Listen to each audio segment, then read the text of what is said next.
Good morning, everyone. Hope you all are good and safe. So, from today, we will be starting our English class. This is the first video, and this video is for class 6. Okay, so I'll start with the first lesson, and the first lesson is a poem. The title of the poem is Problem Solving.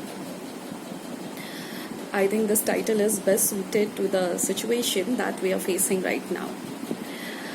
Okay, so before I start the poem, I just want to know that how you feel when you are in problem, or what you actually do when you are in problem. Do you solve your problem yourself, or you take the help of your teachers, friends, parents to solve it? And there may be some students who will do nothing. They are very lazy and they will just relax, and what they will want that other people should solve their problem. Okay, for example, let's take an example. Suppose when you are given project work, there are some students who are very creative, very hardworking. They will complete their project very nicely. Some students, they will take help of their parents, teachers and friends to complete the project. And then the third category, lazy students. They will do nothing. They will just wait for their friends to complete the project, and what they will do at the last moment, they will just take the project, they will copy it down, and only they will submit the project. So you fall in which category? Now you must be thinking that why I am telling these stories and why I am citing these examples. Because I am citing these examples because today the lesson, that is problem solving, is related to it. Okay. So now I will proceed with the poem Problem Solving. This poem is written by George Ansel. He is an English poet. Professionally, he was a football player, and after retiring from football, he became a teacher. So this poem actually describes a classroom situation. In this poem, there is a boy whose name is Jack. This Jack is very naughty and very clever, cunning too. And his teacher name is Miss Clark. The teacher is helping, supportive, patient. So this poem describes a classroom situation, I already told you.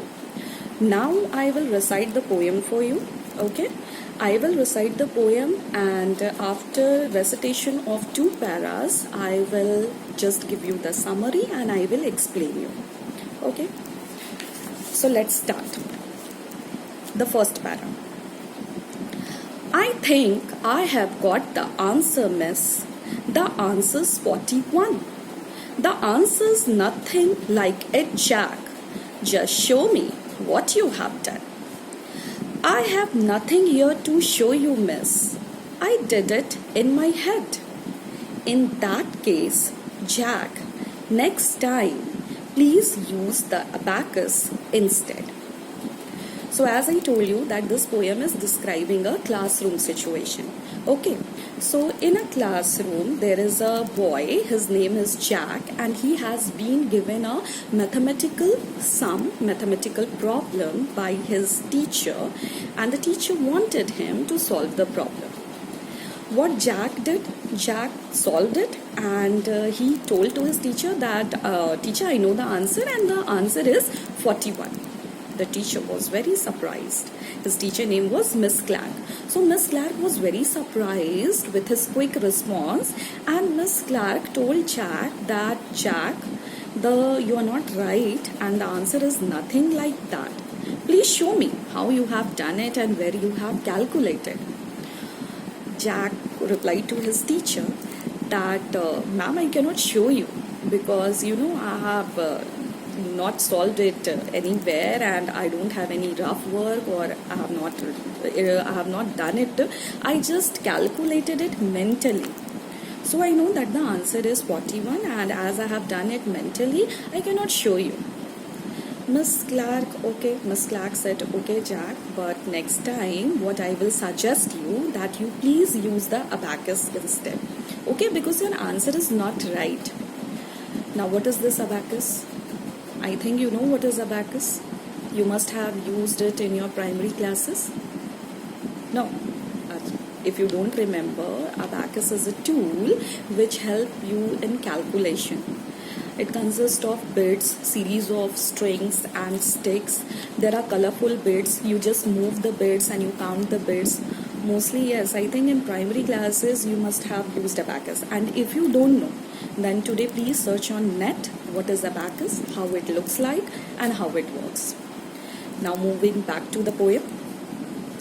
I think I have found the trouble, miss. The answer's 53. I am sorry, Jack.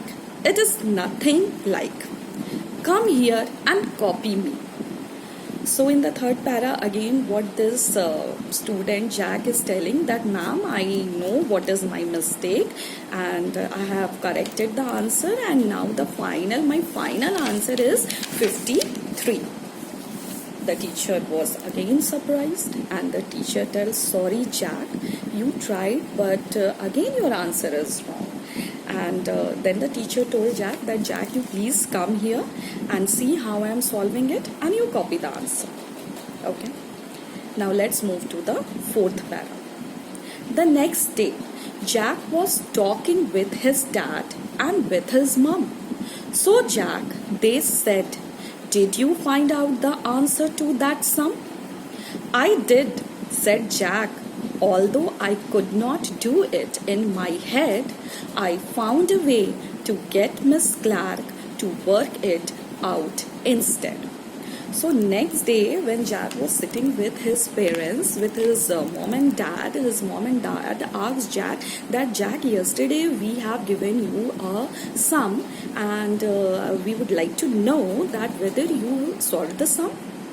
See, the clever, cunning and smart Jack, what he will reply, what Jack is telling in the last para, that yes, I have solved it and I have not done it myself. He accepted that he has not done it himself because he do it mentally and all, but he confessed in front of his parents that I have found a way and I have made my teacher, Miss Clark, to solve the problem.